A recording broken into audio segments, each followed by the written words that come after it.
What's going on, y'all? It's your boy JustoT. I'm back here with Am I the Asshole? We will have 3 stories today, and I'm gonna ensure that we have three good ones. I don't know why I said it like that. I know there's one thing about myself. I need to talk a lot better than I do. But regardless, I hope you're having a great day. If you're a returning viewer and you like the Am I the Asshole series, I hope that you subscribe to the channel, as I'm going to continue doing this for a while, so long as they're funny stories. Sometimes they don't gotta be funny. I need to watch that.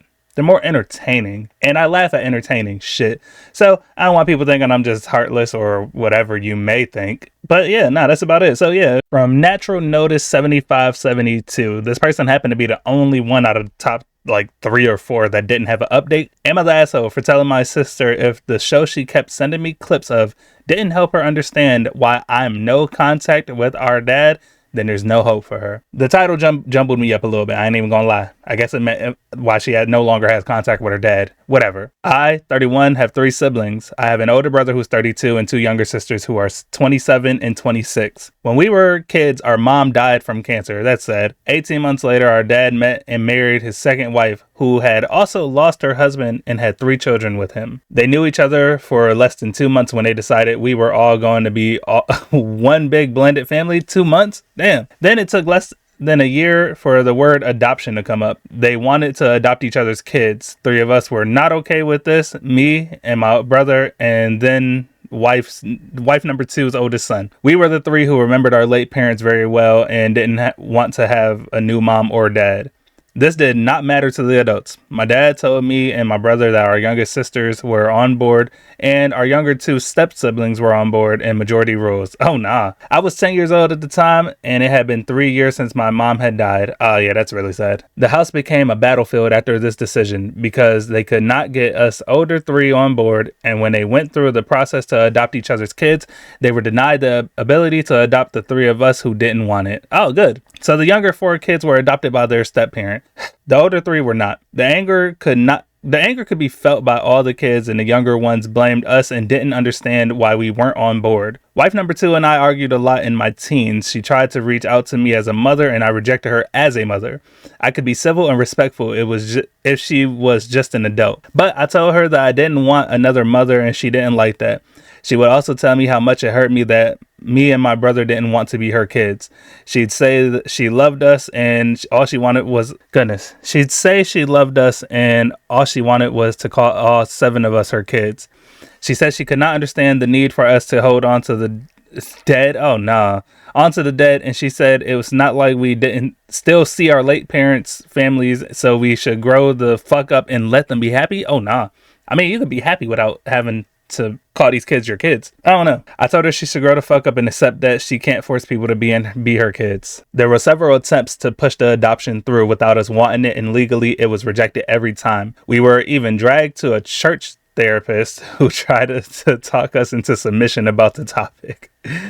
I don't know why the church part made me laugh. The relationships were all very strained. My relationship with my brother is the only strong one today, and we're both no contact with our dad and wife number 2. I'm fucking up on my own, but some of these joints are fucking me up as well. To the best of my knowledge, wife number 2's oldest son has no contact with anyone, including his siblings. My brother and I still have a relationship, albeit a strained one, with our sisters.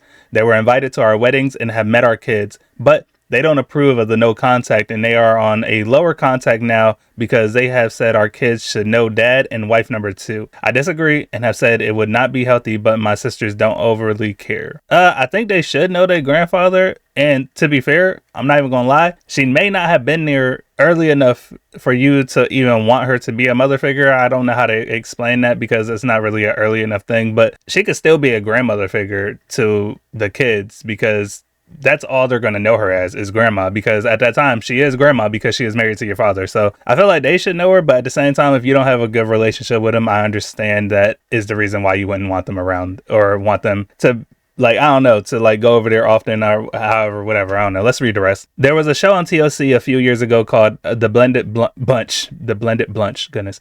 I never watched it, but saw some clips and it hits close to home. One of my sisters saw it and sent me TikTok clips that centered around some of the kids not wanting to be adopted and one of the relatives of the family being the voice of reason. Only my sister kept saying I was a shithead, like the relative who said they wouldn't want it either, and it was wrong to force on the kids. I told her after several comments that if the clips didn't help her see why I want no contact and how awful it is to see crying kids and to still try and push them, then there's no hope for her at all. I told her she didn't live through the experience in the same way our brother and I did. Her reply back was that I was ungrateful and should see those kids being brats and trying to ruin a good thing just like we did. She also told me to say there's no hope for her shows how repulsive I am as a person. Damn, I read that wrong. I don't care. I'm tired of reading wrong. Like, I don't know if it's the glasses or what. It's my reading abilities. After all this, I'm pretty sure no contact will need to extend to both our sisters. But because both act the same, only one has the TikTok for this interaction. But I could still be an asshole in this, so I'm asking if I am or not. Oh shit, I forgot to, yeah, there we go, for when I lean back and talk. So I'm not gonna say you're the asshole. Hold on, what's the original question? How the fuck does it keep getting back there? All right, original question was for telling your sister she should, oh, the clip shit. No, I don't think you're the asshole for that. I think it's if you found something that you think could help your sister understand what you went through and why you feel the way you do, I think it's fine that you, say there's no hope for her. Because like as siblings, we like to, we kind of are, what is it, extra with each other. So when it comes to certain things like this, we like to be extra like, oh, I'm dying. When you're sick and you're not really dying, you're just sick as fuck. So it's like, I don't know, akin to that. But yeah, I don't know. I feel like I should try to work this out at some point. I don't think you're the asshole at all, though. I think the kid's not seeing the father and wife number two, as you said about her. I only disagree slightly with that because, like I said, she wasn't your mother from the jump. But from the jump when them kids was born, she was a grandmother figure to them because she is with your father and with your father still. So that's the only thing I'm iffy about, but otherwise I don't think you're the asshole. If you have any comments about that, I hope you leave it. If you agree with me or disagree with me, we can have a conversation. Let's move to the second one. I feel like I've seen something similar to this before from electrical cat electrical underscore cat underscore 131. Am I the asshole for wanting to leave my, I don't know why she put the 32 there. I can't stand that shit. But wanting to leave my husband, who was 38, because I can't deal with the weaponized incompetence anymore. Weaponized incompetence is hilarious in its own. I have to see what the fuck this is about. I'm nosy, ain't I? This is one example from today. He has done things much worse than this and does them regularly. I feel like I have a third son, not a partner anymore. Damn. I had my son, too, booked for an audiology. Damn, I almost fucked that up. Audiology appointment this morning at 8 a.m. I was rostered to work, so told my husband he had to take him to the appointment and then drop both of our boys at daycare. Not hard. He works away in the mine, so I do things like that. Not hard. He works away in the mine, so I do things like that all the time, as I'm sure you all do too. In the mines? Where the fuck do y'all live? Electrical cat. I woke up at 6 a.m. for work today. Go in and wake him up. So he's running on time and get hit with the, oh my God, I'm so sick, I'm sweating, I got a sore ear, I've been up every hour. So I say, oh, that's no good. Well, once the kids are at daycare by 9 a.m., you can come back to bed all day. To be met with, no, absolutely not, I'm too sick. You have to take the kids to daycare. He hadn't taken any Panadol. What? Panadol? Ibuprofen, anything, just flat out refused. So he not only makes our boy miss an important appointment, but then he also, goodness gracious, but then also makes me late for work because I normally wake up at 5 a.m. to get the kids and I ready and fed when I do daycare drop off before work and when he's not there. I text him saying if I get home and he's not dying in bed, he'll wish he was dead. He texts back saying, I'm so sorry for letting you down. I'm seriously unwell. I ignore him for the rest of the day. Get home from work, he's not here. I ring him. He's at shops buying groceries because we have no food. He's also cleaned the house spotless out of guilt. Well darn, that must be one of the quickest recoveries ever made. I just can't deal with the weaponized incompetence anymore. He thinks I'm being harsh and unfair. I think he's taking the actual piss and honestly, wait, what? He thinks I'm being harsh and unfair. I think he's taking the actual piss and honestly have thought of pulling the pin. What's your thoughts? Am I being a nag? What the fuck do you mean? You think he's taking the actual piss? Where are you from? I wouldn't say you, or am I just being a nag? See, you can't answer a woman who's saying some shit like that. She don't like being called a nag. We already could see it. But I wouldn't say you're the asshole. Maybe overreacting. I think that's not the subreddit for you. Because I think I saw a subreddit where it's like, am I overreacting? This may be an overreaction. But when I say overreaction, it's like, I don't know. Have you talked to your husband about this weaponized incompetence? Or have you just nagged about it? So no, I'm not gonna say you're the asshole. Maybe an overreactor at worst, to be honest with you. I'm gonna leave it at that. Do you guys agree or not? Leave a comment in the comments. And if you're enjoying anything you see so far, I hope you like the video and I hope you subscribe to the channel. Let's move on to this last story. I'm fucking up today. Lastly, from Full Analysis 7012, am I the asshole for telling my parents and grandparents their delusions are why my half-brother could ruin Christmas for everyone? My parents hosted Christmas last year and it was a shit show. They had me, 17, and my younger sister, 13, there, and then my grandparents on both sides and my half-brother, 25. My paternal grandparents had to convince him to show up because he doesn't talk to my parents or to me and my sister. He showed up anyway, and he had let his mom know, and she showed up and threw a rock through our window and tried to attack my mom. What? The police had to be called, and she was arrested, and there was a fight that broke out between my dad and half-brother, and my sister was upset, so I had to take her upstairs and comfort her, my bad, because she didn't remember an experience like it before. None of this came as a big shock to me. It's not the first time my half-brother's mom did that. Oh, nah.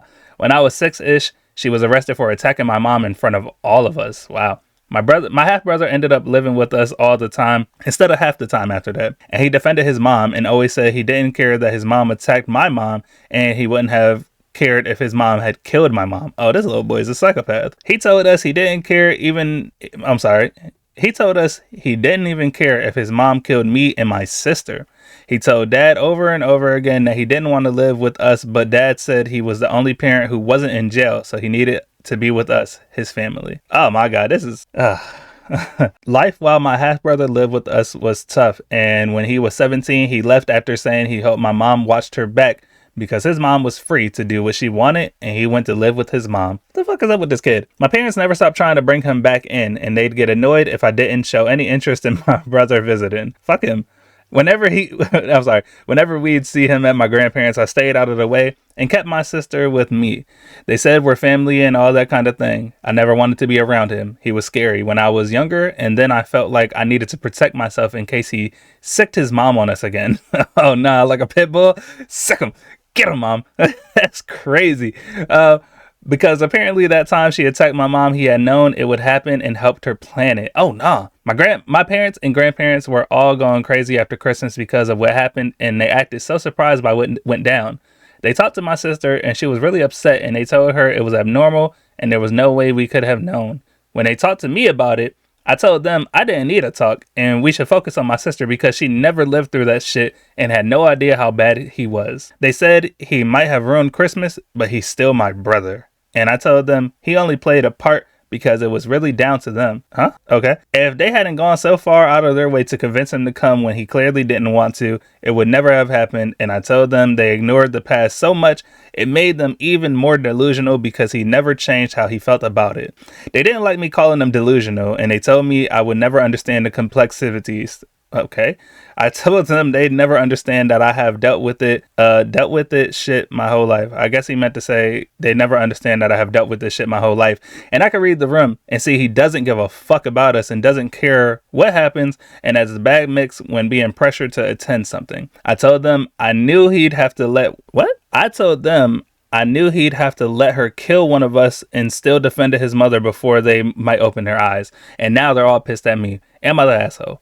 Nah, actually, no. You're very, what is it? I was almost going to say introspective, but I don't think that's the right word.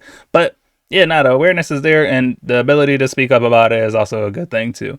Keep doing that shit. Don't matter how many times they get mad at you. They are kind of stupid for that. And family does that stupid shit all the time where they something will happen with a known person who causes trouble in the family, and oh my God, why did this happen today? Because he's a fucking dickhead, or she's a dickhead, and you keep inviting a dickhead over and they do dickhead things. Now you're a dickhead for letting this dickhead do dickhead things when you knew they would do the dickhead things. You feel me? So yeah, no, I think you're all good. I don't think you're the asshole, but if anybody disagrees with me, go ahead and disagree. If anybody agrees with me, go ahead and agree. I like to read them both. All right, and with that being said, we had two kind of long stories and one in between, and I think they were all interesting. If you have any comments about anything that you saw today, I hope you leave one, and yeah, hope you have a great day. If you liked the video, hope you liked the video, and hope you subscribe to the channel. I'll see you for the next one.